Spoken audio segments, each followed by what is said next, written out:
Hi, my name's Andy, welcome to the channel. So in today's lesson I just want to show you and explain to you roughly what the notes are and where we find them on the guitar. And you may have come to a guitar, have no experience of any instrument before, and the main things to know are that we use letters of the alphabet for our note names. So in the musical alphabet we start on the letter A and we go up to G. So A, B, C, D, E, F, G are the natural note names. And when I say natural, they're just E, F, G, A, B, C, D. And non-natural note names would be things like F sharp or D flat. So there are two types of not natural notes, flats and sharps. But for now we'll just deal with the natural notes. And the main thing to know, if you want to learn your notes on the neck and the fretboard, you need to know the open string names. So the open strings are E, A, D, E, A, D, G, B, E. You can learn those and remember those by the little rhyme acronym thing. Eddie ate dynamite, goodbye Eddie, or elephants and donkeys grow big ears. And once you've learnt that, so here's our E string, we can follow the dots, will give us a lot of the natural note names. And the dots on the guitar are mostly there for navigation, so you can find quickly, because if there's no dots, all the frets just look the same and it's hard to know where you are when you go up the fingerboard.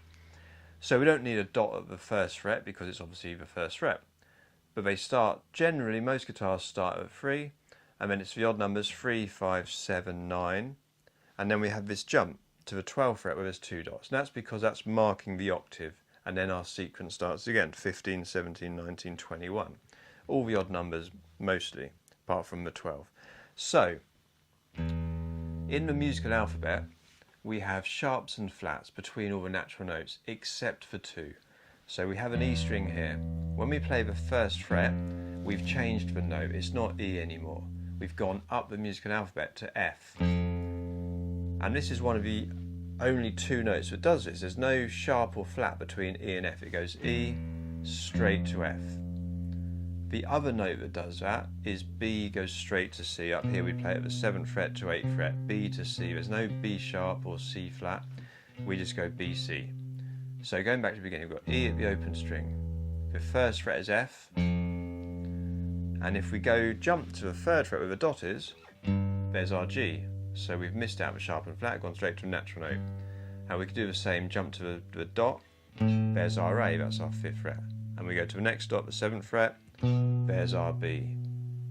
Then the pattern changes because B to C, there's no sharp or flat like I said earlier. So the 8th fret is our C. Then the 10th fret is D, the 12th fret is E, and that's our octave. So we've gone E, F, 3rd fret for G, 5th fret for A, 7th fret for B, then the 8th fret for C, the 10th fret for D, and the 12th fret for E. If you remember at the beginning I said the string names, we've got E and A. So if we're going E, F, G, instead of going to the 5th fret for A, we can change to the A string and play the A. If we play the 1st fret on the A string, A to B, there's a sharp or flat between it. So that isn't B, it's B flat, or we can call it A sharp. They're the same note name, they're called enharmonic equivalents. So A sharp or B flat. So B is at the 2nd fret on the A string. After B, we're back onto our dots to give us our natural note names. C is at the 3rd fret, D at the 5th fret, E at the 7th fret, and E to F, like back here, E to F was 1 fret. So that's back to the 8th fret, no dot. So now F is at 8, G is at 10, A is at 12. But the main thing you need to know and remember is that thing about E and F, B to C, no sharp or flat. I always think if I'm going up the fingerboard, I'd go like F, and I'd go higher, F sharp, G at the 3rd fret. If I was going down, I'd go G, G flat, F.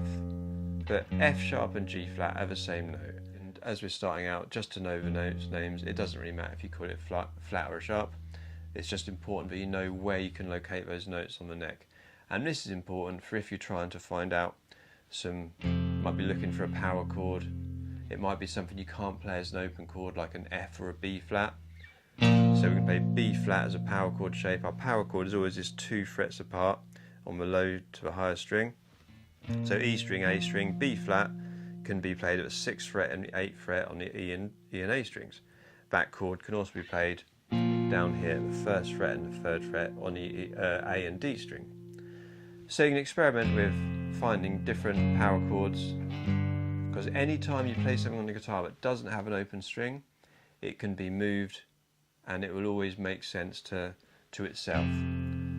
If there's an open string, like an E chord, you can't just move that around the neck.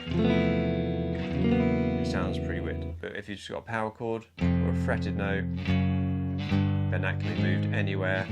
You just need to locate where you are, what note you're playing. So that's a very brief overview of the notes on the guitar. It's not the most exciting lesson, but it's very useful and very informative, and it really helps to understand as you learn more, especially if you want to learn licks and scales and improvising, or just blues guitar and licks and learning stuff, or rock guitar and licks and learning stuff. It's something you need to know. So I hope you've enjoyed it. Let me know in the comments if you have any questions, if you're unsure about anything. If there's anything else you'd like me to cover, and I hope you enjoyed it, give me a like, give me a thumbs up, leave me a comment, and I'll see you next time.